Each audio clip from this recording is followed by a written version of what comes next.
na Pentateuch. Kasama po dito yung Exodus.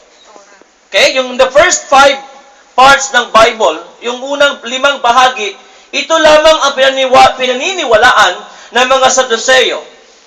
At ngayon, paano nangyari yun? Kasi kumbaga, gusto nilang ipamukha sa ating Panginoon na yung sinasabing resurrection of the dead ay hindi totoo. Para bang gusto nilang awayin na nagsisinungaling ka, Panginoon. Bakit mo kailangan tong ipamukha sa amin? Bakit kailangan mo ipaliwanag sa maraming tao na ganito nga ang sitwasyon? Because according to the Sadducees, mga kapatid, they believe, in the liberate of marriage. Ito yung sistema na ipinapahiwatig at ipinapakita sa atin sa Ebanghelyo. Ito yung tinatawag na merong isang babae. 7 magkakapatid na lalaki, di ba? Napakinggan ninyo na merong 7 magkakapatid na lalaki. Yung panganay, pinakasalan si babae. And of course, sa malungkot na balita, hindi sila nagkaroon ng anak. Specifically, hindi nakapagbigay si lalaki ng lalaking anak. Because according to the law, kailangan magkaroon sila or makapag-produce po sila ng anak na lalaki para of course merong magiging pangalan ang kanilang pamilya.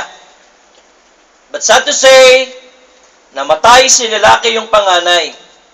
So ngayon, ang kanilang mga paniniwala na kapag namatay daw yung lalaki na iyon, yung kapatid ng lalaki na iyon ay pupwedeng pangasawain si babae. Para daw makapag-provide nga ng anak. Ang nangyari, pinakasalan ni pangalawa, namatay si lalaki, hindi pa rin nakapagbigay ng anak.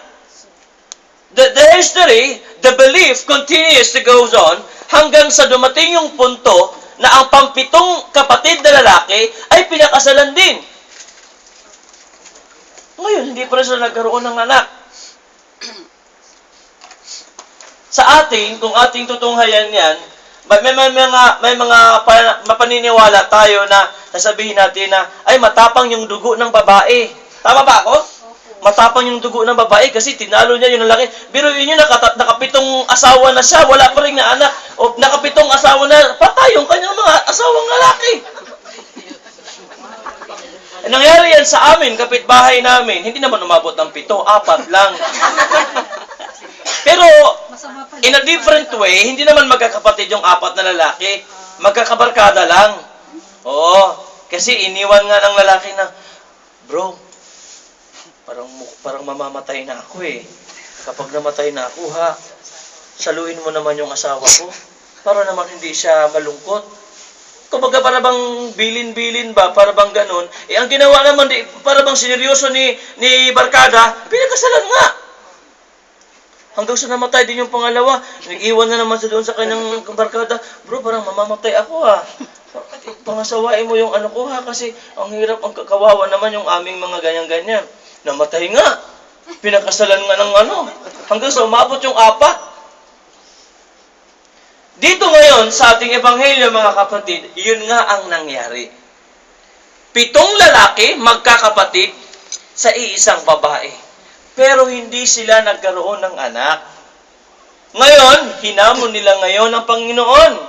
Sabi nila, Panginoon, sino ngayon ang tunay na asawa doon sa 7? Gusto nilang hamunin ng Diyos, mga kapatid. And of course, with that particular thing, it was a very catchy question. Gusto lang nilang subukan ng Diyos. Kasi bakit? Kapag sasagutin ng Panginoon na yung asawang, yung unang lalaki, siyempre, pusot-pusot, sunod-sunod na naman ngayon itong mga katanungan ng mga Saduceo. Bakit yung panganay na lalaki lang? Yung 6 na mga lalaki din, legal naman na pinakasalan yung babae na yon. Kasi kumbaga, sa usaping batas ng tao, mga kapatid, legal naman talaga, di po ba? Hindi naman kasalanan yun Sa batas ng tao, hindi po kasalanan yung pag namatay yung nagiging byuda yung lalaki, yung babae, pwedeng mag-asawa yung babae. legally married po iyon. So, hindi po sinagot ng ating Panginoon sa ganong klaseng katayuan na tanong. Kasi alam niya na sinusubukan lang siya. Ngayon, kapag sinabi naman ng Panginoon na, yung 7 lalaki. Okay ha, balikan natin. Kapag sasabihin ng Diyos na yung unang lalaki o yung unang asawa ang legal na asawa ni babae, kasi yun yung unang pinakasalan. O di, mag-question, mag-doubt ngayon yung mga Saduceo. Bakit nagkaganon yun? Siyempre, yung 6 o yung 7, silang 7, legally married naman sila doon sa babae. So, hindi ibinigkasan ng Panginoon sa mga Saduceo. Ngayon, kung sasabihin naman ng Panginoon na, yung 7 mga lalaki ang tunay na asawa, ay hindi, mag-question ulit yung mga Saduceo. Kasi nga, ang mangyayari doon, magiging kasalanan na doon sa kanilang tinatawag na pananampalataya at paniniwala. Because of course, kapag ang babae ay magkaroon ng ganong klaseng dami ng asawa, it is not anymore, ethical. Nagiging polyandry na po siya. No? Kung sa atin ba yung tinatawag na polygamous, di ba? Yung polyandry na yan, na isang babae, maraming lalaki. Okay? So, ang ginawa ng ating Panginoon, nakalimutan nila na ang kaharap nila is more than intelligent sa kanila. Okay? Si Christ, or si Jesus Christ as God, infinitely intelligent compared to them. Kaya ano ang sabi ng Diyos? Sabi ng Panginoon, alam nyo, napaka-unfair ninyong magtanong. Okay? Akala ko ba, sabi ng Panginoon, akala ko ba, doon sa 5 libro na pinaniniwalaan ninyo, na doon sa Exodo na yan, ang mundo na kinagagalawan natin, sabi ng Panginoon, normal na mayroong mga babae, at mayroong mga lalaki, at mayroong mag-aasawa, magsama po sila.